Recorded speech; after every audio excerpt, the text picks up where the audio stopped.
ಆದರೆ arrest warrant issue ಆಗಿರೋದು ಅವ್ರ ಹೆಸರು ಮೇಲಲ್ಲ, ಅಭಿರಾಮ್ ಜಯಶಂಕರ್.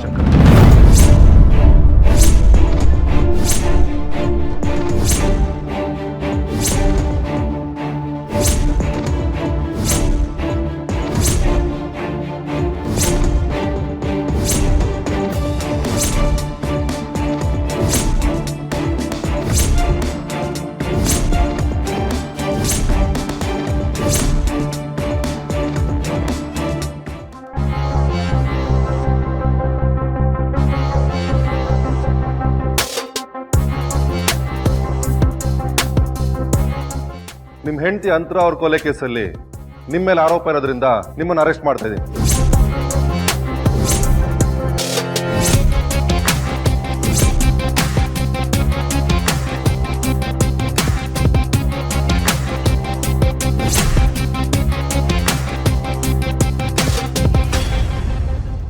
ಸರ್, ಏನ್ ಹೇಳ್ತಿದ್ದೀರಾ ನೀವು?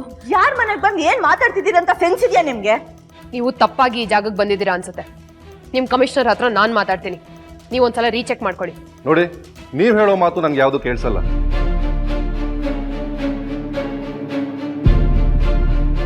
ನನ್ನ ಕಿವಿಲಿರೋದು ಡಿಪಾರ್ಟ್ಮೆಂಟ್ ಹಾಗೂ ಕಾನೂನು ಹೇಳ್ಕೊಟ್ಟಿರೋ ಪಾಠ. ಅರೆಸ್ಟ್ ವಾರೆಂಟ್ ಸಮೇತನೇ ಬಂದಿದ್ದೀನಿ. ನಮಗೆ ನಮ್ಮ ಕೆಲಸ ಮಾಡಕ್ ಬಿಡಿ. ನಮ್ಮ ಕೆಲಸ ಮಾಡೋಕ್ಕೆ ನೀವೆಲ್ಲ ತೊಂದರೆ ಕೊಟ್ರೆ ಸೆಕ್ಷನ್ 353ನ ನಿಮ್ಮೆಲ್ಲರೂ ಮೇಲೂ ಹಾಕಬೇಕಾಗುತ್ತೆ.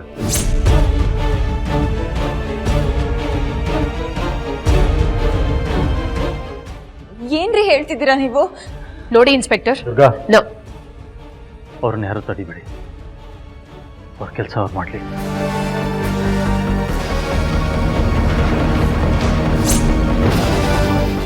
ಗೋಳಾಕ್ರಿ.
ಕರ್ಕೊಂಬನ್ರಿ ಅವ್ರು.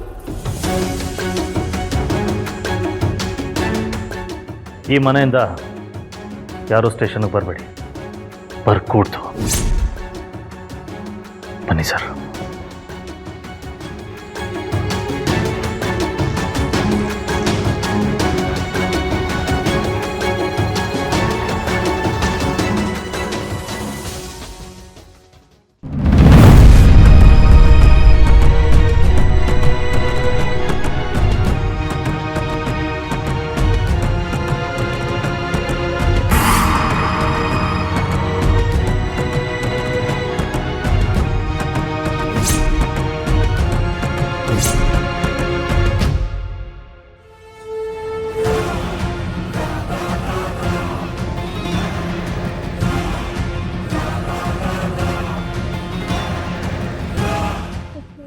ದುರ್ಗಾ ಅವ್ರೆ, ಈ ಜನ ಏನೋ ರೀಸನ್ ಹೇಳಿ ಕರ್ಕೊಂಡು ಹೋಗ್ತಿದಾರಲ್ಲ,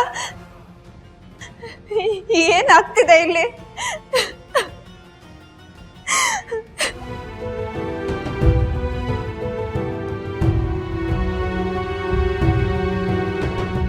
ಇಲ್ಲ ಪ್ಲೀಸ್, ನೀನ್ ತಾಳ್ಮೆಯಿಂದ ಇರು. ನೀನ್ ಗಾಬರಿ ಆದ್ರೆ ನಮ್ಗೆಲ್ರಿಗೂ ಟೆನ್ಷನ್ ಆಗತ್ತೆ. ನೋಡು, ಏಜೆಗೆ ಏನೂ ಆಗಲ್ಲ, ನಾವೆಲ್ಲರೂ ಇದೀವಿ ಅಲ್ವಾ?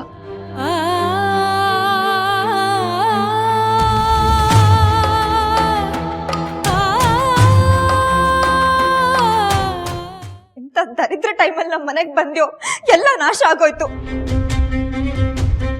ನಿನ್ ಹೆಂಡತಿ ಹೆಂಡತಿಯಿಂದಾಗ್ಲಿ ನನ್ನ ತಂಗಿಯಿಂದಾಗ್ಲಿ ನಿನ್ ಮೇಲೆ ಕಂಪ್ಲೇಂಟ್ ಕೊಡ್ಸಿದ್ರು ನೀನ್ ಉಳಿಯಲ್ಲ ಕಣೋ.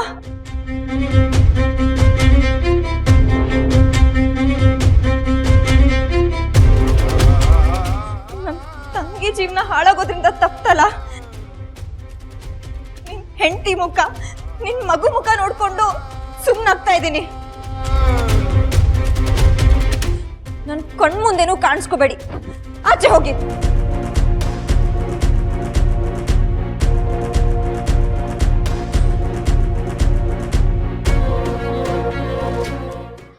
ರೇವತಿ, ನೀನು ಹೊರಡು.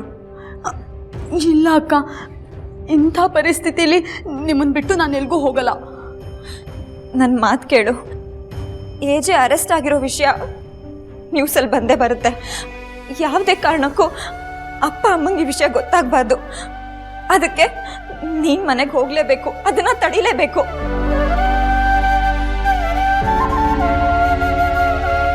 ನಂಗೆ ಗೊತ್ತು ಕಣೆ, ನೀನು ತುಂಬ ಸ್ಟ್ರಾಂಗ್ ಅಂತ.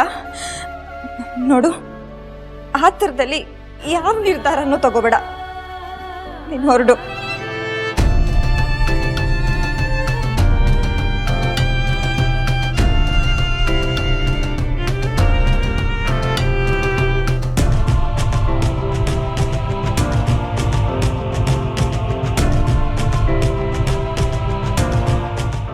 ಲೀಲಾ, ನೀನ್ ನಮ್ಮೆಲ್ರಿಗೂ ಸಮಾಧಾನ ಹೇಳ್ತಾ ಇದೀಯ, ಆದ್ರೆ ನೀನೇ ಗಾಬರಿ ಆಗಿದ್ಯಾ.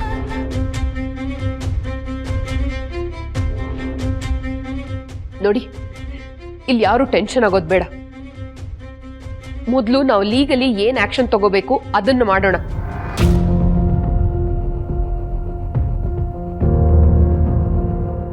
ಎಲ್ಲರೂ ಸಮಾಧಾನವಾಗಿರಿ.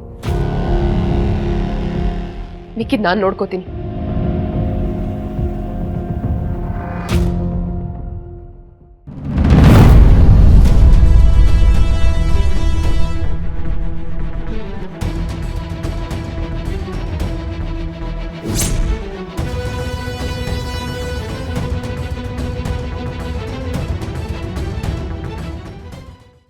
ರಾಮ್,